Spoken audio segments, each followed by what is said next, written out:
Il y a plusieurs dépôts autour d'Ivry. Ivry étant fermé, ils sont répartis sur les autres et les autres, petit à petit, se ferment. Ça fait tache d'huile en ce moment sur la petite couronne.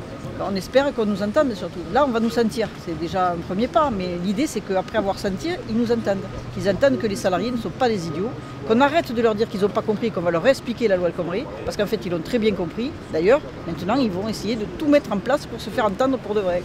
En ce moment, il y a des assemblées générales dans tous les dépôts et c'est les ouvriers et les salariés qui décident pour eux-mêmes quelle situation, comment ils vont s'organiser. L'idée, c'est qu'ils décident eux-mêmes de se mettre en grève. Le blocage, c'est quelque chose qui s'arrête devant, qui empêche les camions de fonctionner. La grève, c'est quand les salariés à l'intérieur refusent de travailler, posent un préavis de grève jusqu'à se faire entendre. Et là, le blocage d'un centre de tri, ça bloque toute la chaîne de ramassage des déchets. Toute la chaîne, les camions étant pleins, ne pouvant plus vider, ne peuvent plus se remplir et au bout de 2 jours, ça va vite se voir sur la petite couronne. Alors, il y a des AG, comment vous le sentez auprès des 900 salariés qui sont là? Vous pensez que ça va aboutir? Oui, je crois qu'il faut dire que depuis quelque temps, ils ont quand même pris fort entre le PPCR, les blocages de salaire, les négociations qui ont été ouvertes. Les syndicats majoritaires ne l'ont pas signé et il a quand même été mis en place par Valls, qui le soir même a téléphoné en disant qu'il serait mis en place. La démocratie, dans ce gouvernement, je crois qu'il y a longtemps qu'ils l'ont perdu de vue. Le PPCR en était une première évidence, c'était un 49-3 à l'avance. Ils ont décidé un 49-3 entre eux, voilà. Et aujourd'hui, c'est le 49-3 sur la loi travail.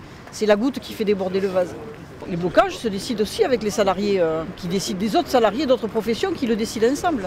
L'idée, le blocage, c'est alerter, c'est montrer que la mobilisation, elle monte.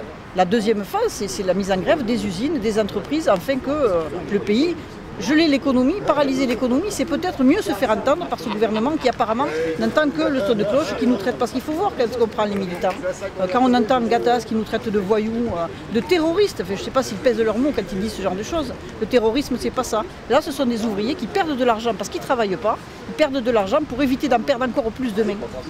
Tout a été fait pour que l'opinion publique, déjà depuis il y a des semaines, où on essaie de nous expliquer que la population française est contre les organisations syndicales, mais les ouvriers, eux, ils sont pour. Les ouvriers sont ceux qui travaillent. C'est à eux qu'on s'adresse. C'est eux. Et puis les ouvriers, ils ont aussi des enfants. Et les retraités, ils ont aussi des enfants qui sont au chômage. Et la loi El Khomri, c'est pas pour trouver du travail pour leurs enfants. Au contraire, c'est la précarisation à l'extrême à nouveau. On n'est pas entendu, qu'est-ce qui reste en face? Qu'est-ce qui nous reste? Quand on nous dit de toute façon la loi comme elle est, elle restera, elle ne bougera pas, qu'est-ce qu'il reste en face? Ou bien les salariés disent bon ben c'est perdu, voilà. Mais les salariés en France, ils n'ont pas l'intention de perdre, ils ne veulent plus perdre. C'est fini la machine à perdre. Maintenant on veut gagner. Et gagner, c'est pas éliminer la loi El Khomri, c'est ouvrir des négociations pour un vrai code du travail du XXIe siècle. C'est ça. Et la CGT, elle n'est pas que dans les blocages ou autres, elle est force de proposition. On a des propositions concrètes. Maintenant, il faut qu'ils entendent. Nos propositions, elles ont été aussi travaillées avec des économistes. Donc voilà, la CGT, c'est pas qu'un syndicat qui dit non, c'est un syndicat qui propose, mais il faut entendre des propositions. Il y a une cocotte minute. Il y a une cocotte minute, ça bouillonne. Au mois de juin, il peut y avoir beaucoup de choses qui vont se passer s'il n'y a rien de changé. Là, on est arrivé, il devait être 7h, 8h moins le quart. Là, bah, ça bloque, on bloque tout le monde, donc ils ne peuvent pas venir vider. Si ça dure encore 2 jours, ça va se voir tout de suite dehors.